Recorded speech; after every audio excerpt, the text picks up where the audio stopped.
What do you want? What do you want to do? Did you ask to be here? Like, these are very good questions. And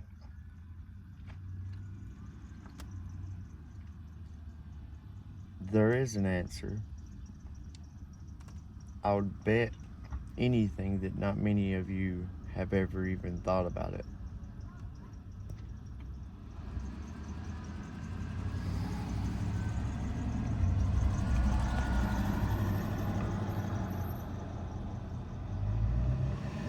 First of all,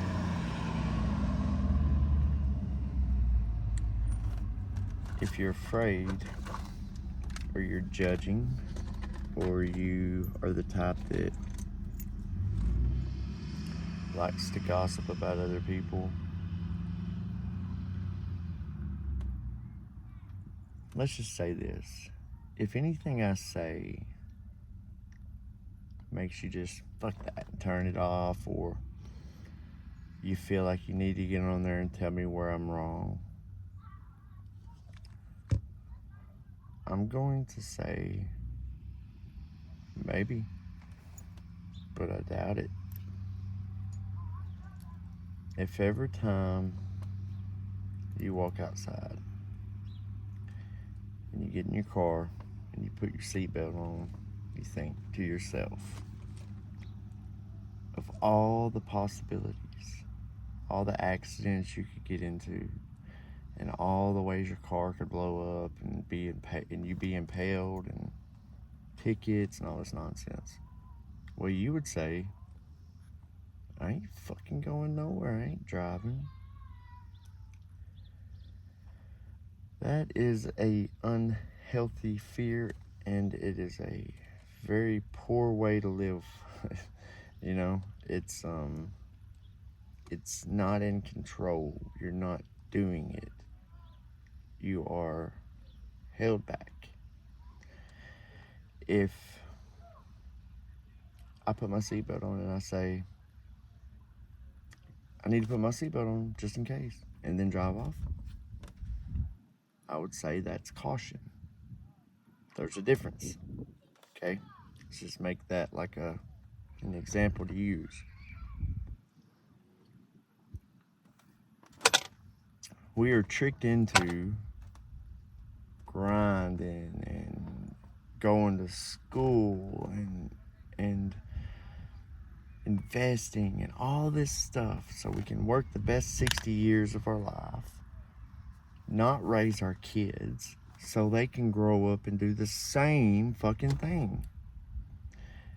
And I know you guys with good jobs, and where your daddy had a good job, or maybe you were the first one. I know. You like, that's who you are, you think. I get it. And I wouldn't turn it down now, I'm telling you, because the struggle is fucking real. But it's a trick bag, man. I'm not saying we shouldn't work. I'm not saying we shouldn't build things and make things. But do we really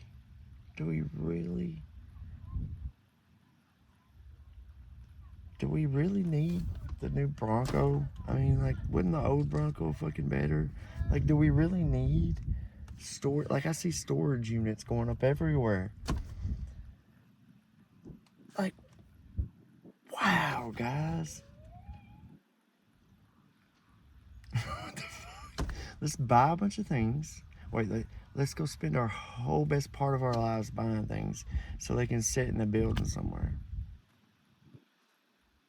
Boy, storage building people, man, they got y'all. I like things. I'm not judging. I'm trying to shake you out of it. Because I love people. And I get judged a lot. I get called eccentric and lazy and all these other things. I'm not. I just think about it a little bit deeper, I think. And a lot of people would say, well, you ain't thinking about your kids. No, actually, I am. That's what kind of changed me this last few years. That and maybe too much marijuana, but I've stopped for a while. I worked. Me and my wife worked. We made decent money. We had our somewhat bills paid. We had vehicles and we was playing the game. And then I woke up kind of out of my stupor one day, and I see my oldest boy just kind of living in the basement. And my kids are all just glued to their tablets. And I realized I didn't even know them. I didn't know my daughter, Ella. She's fucking great. She's great, and I wasn't even with her. Didn't know her. So I started learning things for them. Like I seen Ella was trying to learn a song one day, so I picked my guitar up. Go check out some of my YouTube videos. Like, it's crazy. It just comes to you. I started coaching Clayton's teams because, I wanted to be involved.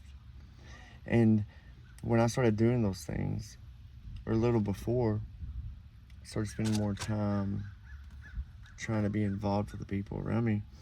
Like, I spent less time at the work I was doing. Well, see, I'd set an unreasonable expectation for a man that is just way too broken to work for. And I ain't saying he can't play this game, because he can play the game. And I ain't judging him in the sense like he's a bad guy. He just isn't who I thought he was. And we sometimes do that. We put this mask or whatever on people to make ourselves feel better. We grind and go to work and spend all our time away and tell ourselves it's for our kids, so they can grow up and spend all their time away from their family. And I'm the crazy one.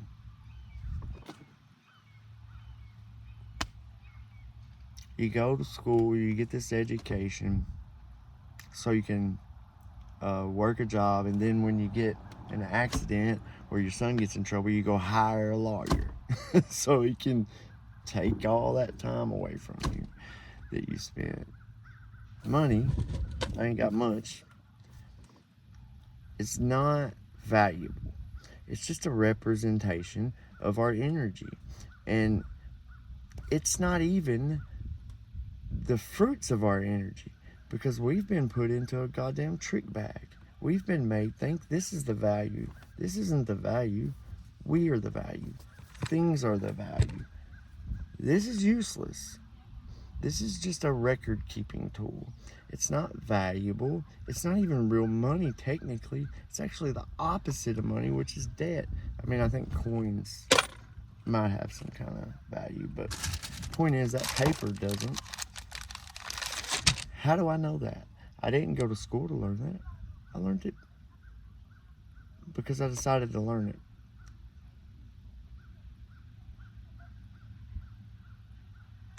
I don't get it. I don't get why it's so hard to see. And then a lot of people see it. They say, well, what can I do about it?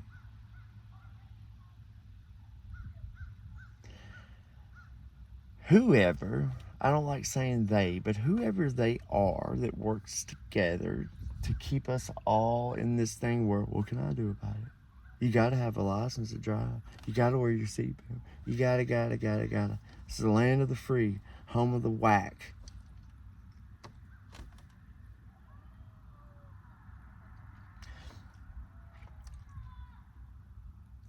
I see things a certain way. You may or may not agree with them, but comment. Tell me where I'm wrong on this. Tell me how I'm thinking, because I'm not above being wrong. I've been wrong a lot. Help. Instead of sitting there pointing your goddamn fingers at people, why don't you ask them, hey man, why are you walking? Hey, do you need something? Are you hungry? You want to talk?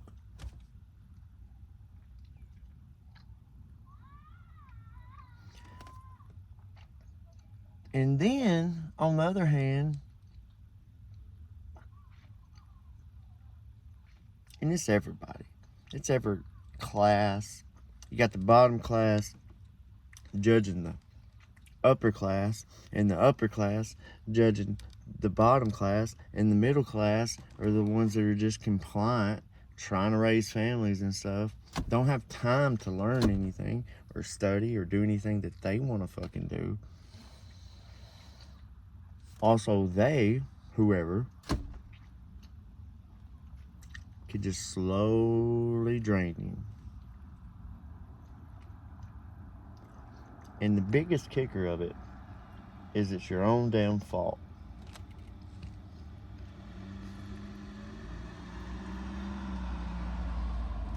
It's your own damn fault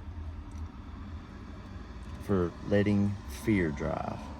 If I got in the car and I thought about everything that could fucking happen, I would never leave. Well, I ain't saying you should just run out there wide ass fucking open. Been there, done that. But I am saying,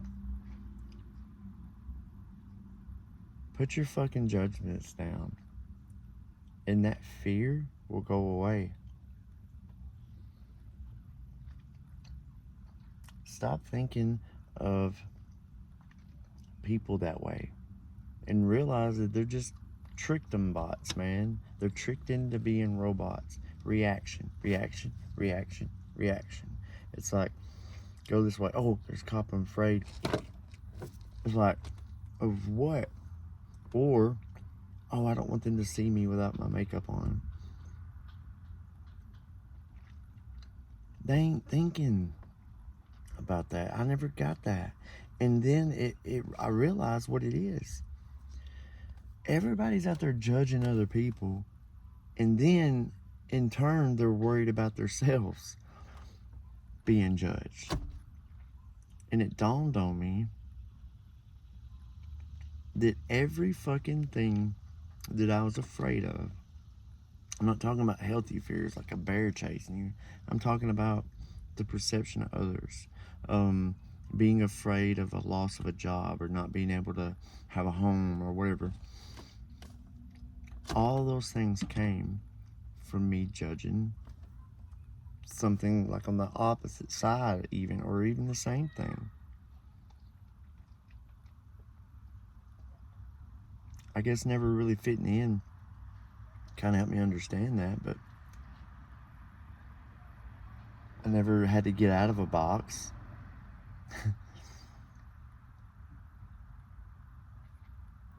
Let it go. Let it go. What do you want? What do you want?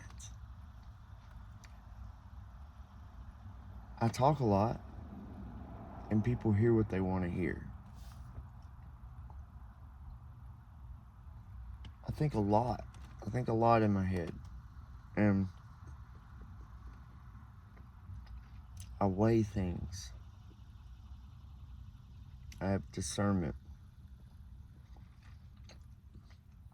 I also have blind spots.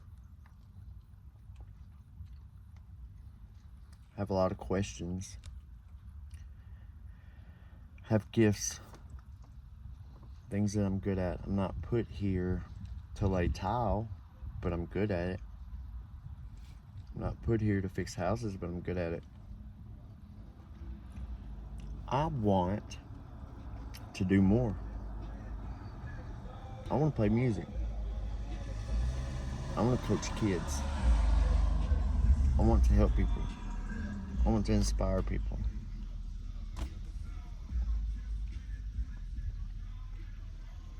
I don't care about being famous. I don't care about being known. When nobody else is doing anything. Or enough. There are people that are doing things, there's just not enough. Not enough of it. And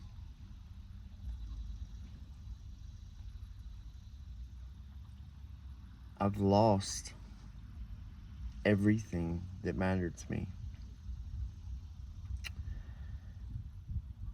Because I've been torn in knowing that I had something to do, but afraid that I would lose them or they would be judged and embarrassed. So I stayed in the middle and looked like a fucking lunatic to everybody. But it was healthy for me because It showed me who was important.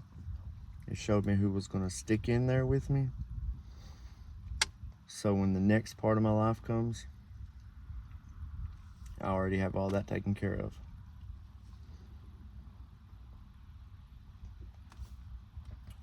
I was homeless after getting evicted by a man that we spent a lot of fucking time making money for. And I love him. I don't hold that grudge much, but I walked around a lot. Had my dog and a guitar. It was like a fucking blues song video. I walked 20 miles to the next town on my daughter's birthday in the middle of June in Tennessee. Probably seen 100 cars pass. Nobody offered a ride.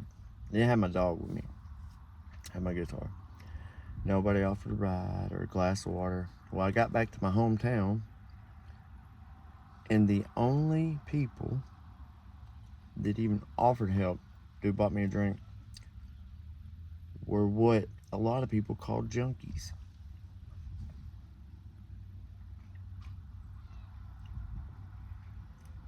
And it was like, yeah, I probably looked like a junkie myself, as they say, but put your fucking judgments down. You ain't fucking got nothing figured out. You're empty. If you're out there trying to fucking conquer the goddamn world and own everything, you're broke, bro. Not unless you're fucking doing it to help people. But let me tell you this. If you think renovating homes to make a profit is helping people, because you employ a couple fucking people and and fucking turn around and sell those houses to fucking people that can't goddamn afford it for 4 times what they should be worth, you're not helping, you're the fucking problem.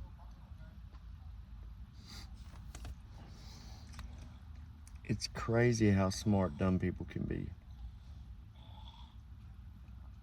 It's crazy how smart dumb people can be. I'm gonna have to leave it at that. What do you want? Like, share, comment, don't share, don't like. Just think about it. Okay? Like, this has got to reach somebody because it comes from within. It's like God. It ain't my idea. It just comes through. And I love you.